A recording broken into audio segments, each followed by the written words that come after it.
صحت جامې پرتن کړې وي. په تېره ویډیو کې موږ تاسو د اکاونټینګ پر آبجیکټیوز باندې بحث کړی وو چې د اکاونټینګ اهداف کوم یو دي، پر هغې مو بحث کړی وو.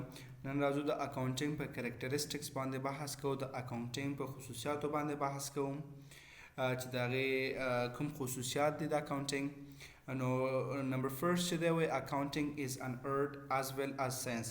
وایي اکاونټینګ چې دی یو مهارت او همدارنګه چې دی موږ سره ساینس دی.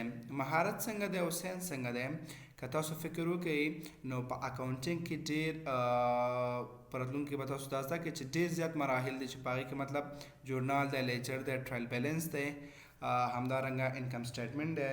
نو دا هر یو ځان ته خاص فارمیټ لري او په دې هر فارمیټ کې موږ په اسانۍ سره څه کولی شو، دغه ریکارډینګ کولی شو، مطلب کوم ټرانزیکشن چې دي د هغوی ثبت کولی شو پکې. او ساینس ځکه دی ځکه ساینس خاص اوسیږي او اکاونټینګ هم همدارنګه خاص دی. مطلب کوم قوانین چې موږ تاسو په اکاونټینګ کې زده کوو نو په هغې کې موږ تاسو مطلب خپل نالج نشو ذکر کولی، خپل آیډیاز نشو ذکر کولی. نمبر 2 چې وایي اکاونټینګ ریکارډینګ فینانشل ټرانزیکشن اونلی. په اکاونټینګ کې موږ تاسو فقط مالی هغه ټرانزیکشنز چې کوو ثبت کوو. مطلب نن فینانشل ټرانزیکشن نشو ثبت کولی. فینانشل ټرانزیکشن څخه هدف څه شی دی؟ لکه ایسټس دي موږ سره، همدارنګه ریوینیو ده، همدارنګه لایبیلیټیز دي. دا د ټولو کې څه ورته وایي مالي برخه شامل ده. او نن فینانشل ټرانزیکشنز هدف ترې مطلب د کار د فور ایگزامپل موږ د کارمند د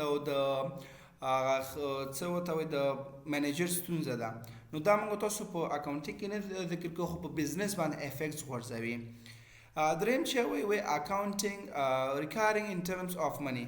موږ تاسو دغه معاملات چې دی دا د څه شي په ټرمز باندې په اکاونټینګ کې ذکر کوو، د پیسو په ترو باندې. مطلب د پیسې مربوطه د پیسو اوسیږي دغه معاملات، نور موارد نه ذکر کوو پکې. بل چې دی وایي اکاونټینګ انټرپریټیشن اف د ریزلټس. مطلب دا دی د هغه نتیجې تفسیر کوو ترې، چې مطلب موږ څومره پرافیټ کړی، څومره لاس مو کړی، په هغې باندې بحث کوو. او نمبر لاست چې دی وایي اکاونټینګ از نمبر لاست یا نمبر 5 چې دی وایي کمیونیکیشنز. مطلب خبرې اترې دي. مطلب فینانشل منیجرز چې کله دغه پرافیټ ان لاس راوباسي د هغې څخه وروسته هغه یوزرز ته وړاندې کوي. مطلب هغه کوم انټرنل یوزرز چې دي نو په هغې بیا په دغې باندې بحث کوي او یو ډیسیژن ته رسیږي. نو دا وه هغه 5 کریکټریسټکس اف اکاونټینګ چې مطلب کوم ډېر زیات شی کېږي استعمالیږي.